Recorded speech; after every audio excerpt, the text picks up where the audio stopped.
What is up, guys? So I wasn't really planning on doing this, but people have been requesting it so much. Everyone's been asking me, what are the tiers for Fantasy Strike? And now that the game has had its big update, gone free to play, added the new characters, all the balance changes and stuff like that. So I'm finally going to talk about it. I'm going to give you my tier list for where I think the characters stack up. But first, I have a couple disclaimers. First of all, this is just my opinion.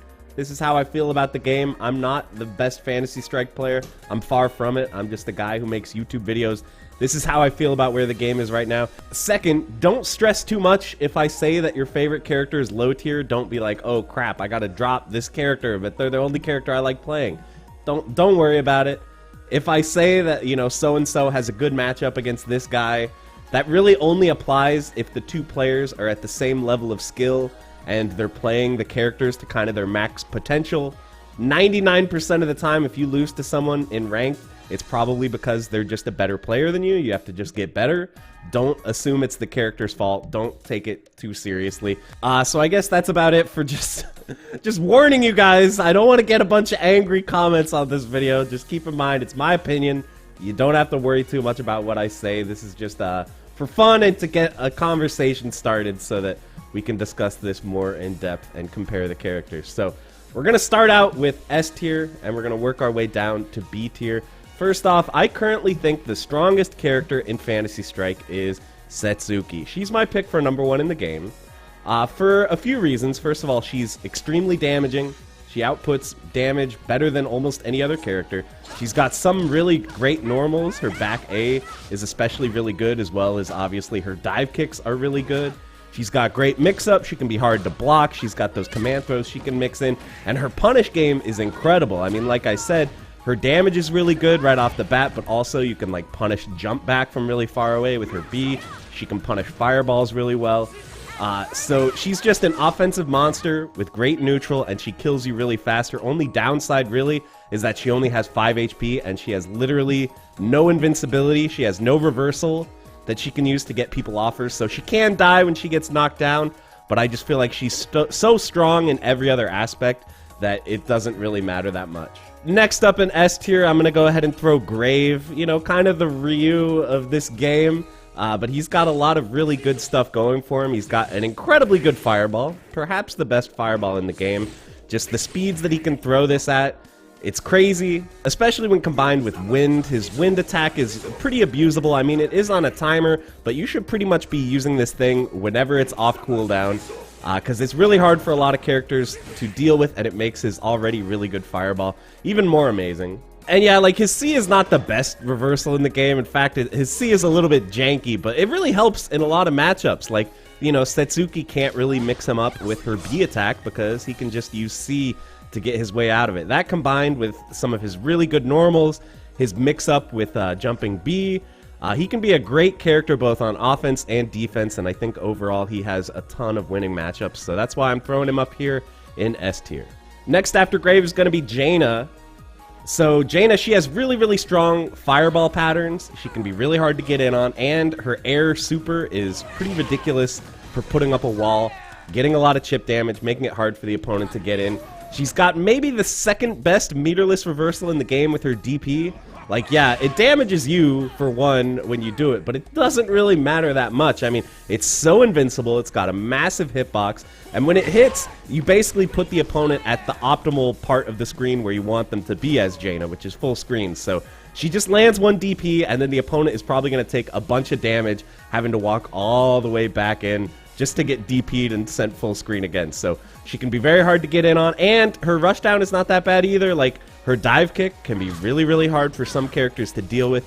It can bait out a lot of reversals. She can mix it in well with her throw. Don't sleep on Jaina's rushdown as well. She's a very all-around amazing character and one of the best in the game for sure. And then finally, the last character I'm going to put in this S tier is Valerie.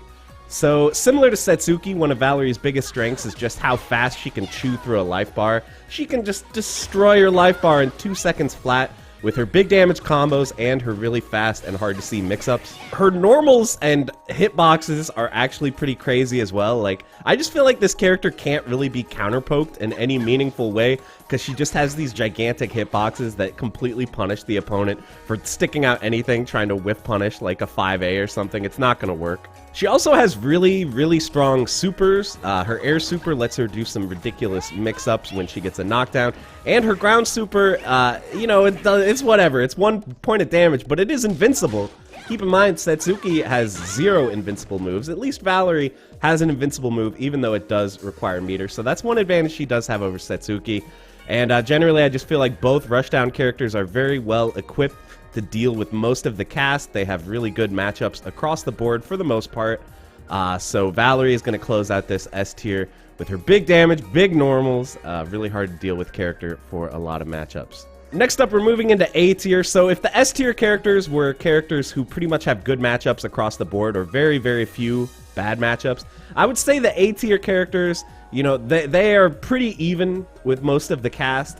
I would say none of these characters have an abundance of bad matchups, but also they have a mixture of good and bad, so I'm going to put them in this middle A tier here. First up is going to be Geiger. So, you know, Geiger, he ate some big nerfs with the recent patch. I think a lot of people, myself included, thought that he would end up being kind of bad because of, you know, all the damage they did to him, particularly his ground super.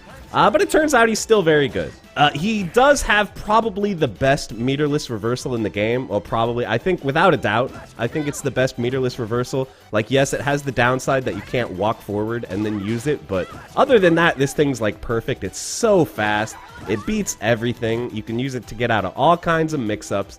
Incredibly good get-off-me tool, better than basically what any other character in the game has available to them. He also has some really excellent normals, particularly his jump A is really good, forward A is really good, back A, he can kind of give himself plus frames at will using this move, which is pretty powerful. He can put himself into a good mix-up situation just by pressing back A, and he can combo off it on hit or on counter hit as well. I would say really Geiger's only issue is that his supers are kind of weak. His air super is just like whatever. Most of the time, you just end up getting like 1 point of chip, and that's all the super does for you. His ground super, yeah, they nerfed it a lot. This used to be like the best super in the game. Now it's one of the worst in the game, but it does have some use. Keep in mind, you can like punish fireballs with this. Generally, I think some of Geiger's harder matchups are actually against the zoners, so it's nice being able to just waltz past all their fireballs and hit them, especially against characters like Argagarg. You can get rid of poison with it, so it has its uses, but generally his ground super I do think is fairly weak, and his air super I think is just okay at best. But other than that, this character is really good all around. Great normals, great special moves, hard to get in on, great reversal, and that's why he is at the top of A tier here. Next up, we got DeGray. So, DeGray's best move, I think, is just the Ghost. It's just his C. This move is very abusable, very hard for some characters to deal with. You can set up mix-ups well with it. If it hits, you obviously get free 2 damage, sometimes even more. And, like, just the way that the Ghost synergizes with the rest of his kit, I think, is really genius. Like, you can use it with his backstep. They have to kind of, block the Ghost and then deal with what you're going to do afterwards. It also works well with the fact that he has AA, which does 2 damage. Obviously, his counter hit damage is absurd. That's kind of like what his whole kit is built around, is going for big counter hits. But even outside of counter hit situations, he's a very damaging character. You just end up a lot of time, you know, like they block a Ghost, but they randomly get crossed up by your jump in or something like that, and then you get 3 damage. And you get to step afterwards and get a mix-up going, so... that plus his ground super, actually low-key, his ground super is pretty amazing. It's a frame 1 reversal. It's not something that other characters have in this game. It's a pretty powerful tool, being able to get out of any meaty. Can't be safe meatied or anything like that, unlike some other reversals. Very strong tool, so just a generally powerful offensive character with that Ghost that just completely dominates neutral and gets him a lot of damage situations is DeGray. Next up, I'm throwing Argagarg on here. So Argagarg, I think, is probably the weakest of the 4 zoners, but that's not saying that much considering I put 2 of those zoners in S tier. He straight up shuts down several characters in the game, like Rook and Onimaru, who I'll get to later. Those characters just have really, really hard matchups against him. And he actually does pretty well against the other zoners as well, especially Geiger. I think Argagarg wins that matchup fairly handily, which is nice because, you know, as I alluded to, the 4 zoners I think are some of the best characters in the game, so having good matchups against his fellow zoners is very nice. His biggest downside is I think he just gets absolutely destroyed by the 2 rushdown characters. Setsuki and Jaina just get all over him, and there's not much he can do. He just dies to them so fast. Although I will say his ground super, I think, is one of the better supers in the game, and it does help a lot in those situations where you're being forced to guess. Ground super can get him out of a lot of tight spots, but it's not a perfect answer. If they just delay their pressure, you're still going to have to guess at some point. But it is a powerful tool. I just think Argagarg's a great character who just has a few really bad matchups. He has a few really hard matchups, especially against those rushdown characters, but he has a lot of great matchups as well. There are some characters that he just destroys. So a pretty polarizing character, but very fun for me to play, and with some excellent matchups across the board. So that's why Argagar's going in A2. Next up, we got Midori. So, I mean, just the core aspect of Midori's kit, which is this throw versus strike mix-up, it's just strong. A 2 damage throw that you can continue to mix up after, it's just very strong. Whenever Midori gets in on you, it's a scary situation that you don't want to be in, and he can really put on the pressure and kill you quickly from those situations. But obviously the counterpoint to that is that sometimes he can really struggle to get in. I think he has some pretty hard matchups, like Jaina. It's really hard for him to get in on.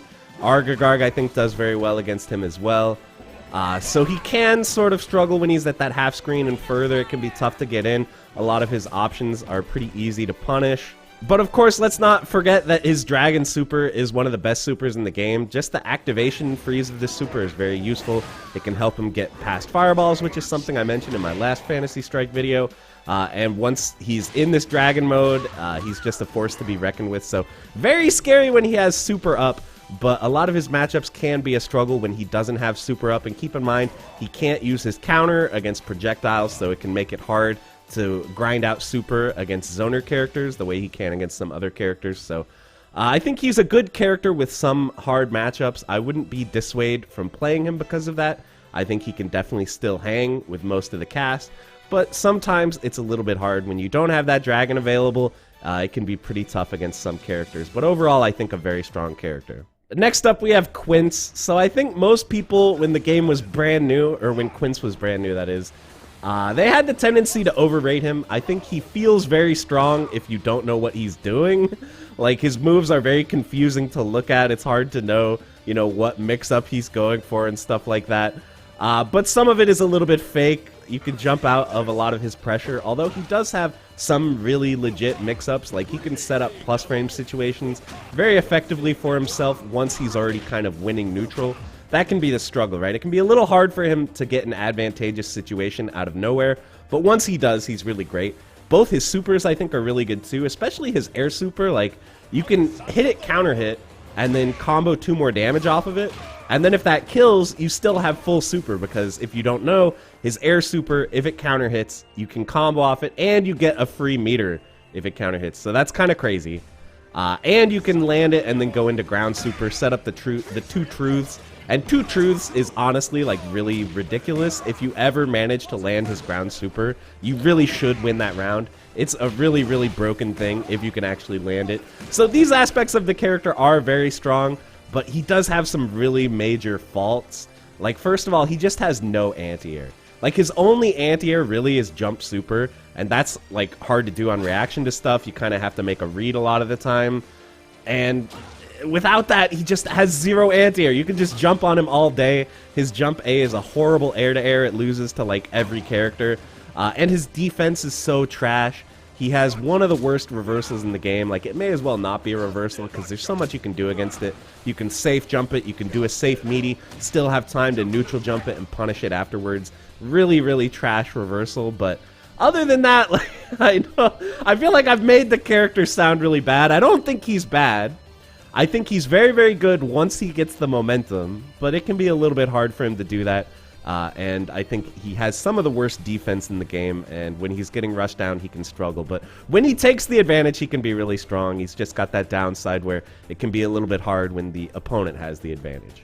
And next up, the final A tier character here is going to be Lum. So I rage about Lum a lot, but in the end, I don't really think he's that amazing of a character. Keep in mind, some of his items, like Mini Lum, Fireworks, or like, God forbid, Mini Rook, some of these items are just really strong, and you can just win the round off them. Sometimes you get really lucky with items, and it's like, well, I got Fireworks, I guess I win now.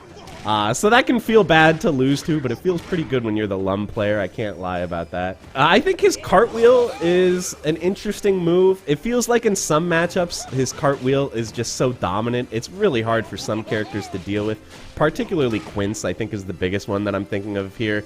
But some characters can deal with it very easily. I think characters who can easily anti-air him out of the cartwheel, that move becomes a little bit worthless against them. So I think he's a very polarizing character. Some matchups feel really strong, some matchups feel really bad. His ground super, as much as I complain about that move, I do think it's a very strong move. And sometimes, you know, you just ground super and from half screen and you get like 3 mini lums and you just win. That happens more than you might think. Sometimes you just roll well and the ground super wins you the round. So don't write that off, but keep in mind, against an opponent who's really looking for it, it is very easy to bait and punish this ground super. So his defense, I think, is similar to Quince, pretty bad. He does have pretty weak defense. When he gets knocked down, it can be really hard to do much. I think he has probably the second worst wake up behind Setsuki, considering his only wake up move is ground super, and they can just bait it by holding forward and then throwing you after you do it. So his defense is weak, but some of his normals are really good, and sometimes you just win because you get Fireworks, or you just spam cartwheel till you win against certain characters. So he's a polarizing character. Sometimes he's a feel-good character, sometimes he's a feel-bad character. It can feel up to the roll of the dice, which I think is very thematic for him. So yeah, he's closing out this A tier. And then finally, we've got 2 characters who I think are in B tier. And again, I don't think, if you love these characters, I don't think you should drop them. I don't think you should worry about what I'm saying in this tier list. Just play who you like. Everyone in this game is viable. But Rook, I'm putting here in B tier. Rook, obviously, his mix-up is strong. Like, his mix-up is kind of crazy. Like, you get a knockdown, and then they have a 1 in 3 chance of guessing right. And if they guess wrong, the situation just repeats itself, and they take 2 damage. So his mix-up is obviously really good, but it can be really hard for him to actually get in a position to use that mix-up. He has some really horrible matchups, man. Like Argagarg, Jaina. What does he do against these characters? He just dies, really. It kind of sucks. Earthquake and Vines can be kind of good for getting in. They can help, but the thing is, like, the recovery is so long. So many characters can just punish Earthquake and Vines from, like, half screen, and it's not that hard. And, like, if we look at the way that this tier list has shaped up, like, a lot of these characters up here at the top also happen to be characters that Rook really, really struggles against. I'm thinking primarily Jaina, but Grave and Setsuki also are really hard matchups. He can't really get in on Grave fireballs very easily at all. Grave can anti-air him very well with his standing A. Setsuki just completely eats him on wake up. Like, what's he gonna do?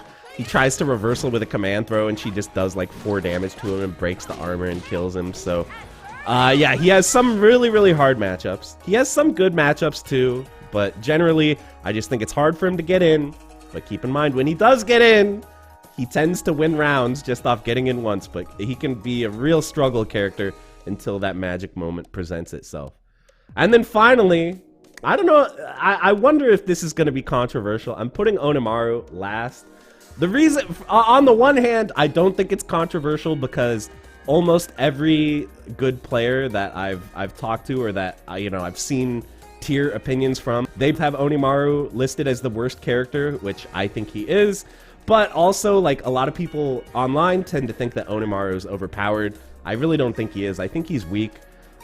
He does feel strong at first. If you don't really know how to fight the matchup, Onimaru will just destroy you. Like, my friends and I joke a lot about how, like, Onimaru is the best character in the game until you get to diamond rank, and then you have to drop him because he sucks. Like, we all did the same thing. We all just coasted off free Onimaru wins. And then we get to Diamond, and it's like, oh, these guys actually know the matchup, and then we all had to drop him because we were just downloaded too hard. So some of his matchups are just insanely hard. He struggles, again, like, all these top tiers destroy Onimaru so bad. Like, Setsuki can so easily destroy his armor. Keep in mind, he doesn't have any reversals that beat throw. His super and his C both lose to throw. They also both lose to, you know, fast ways of breaking armor, which a lot of the top tiers have as well. Really struggles to get by fireballs. I know you're already typing a comment about how, oh, did you know B goes through fireballs? It does, but the thing is, it's still so hard to get through everything.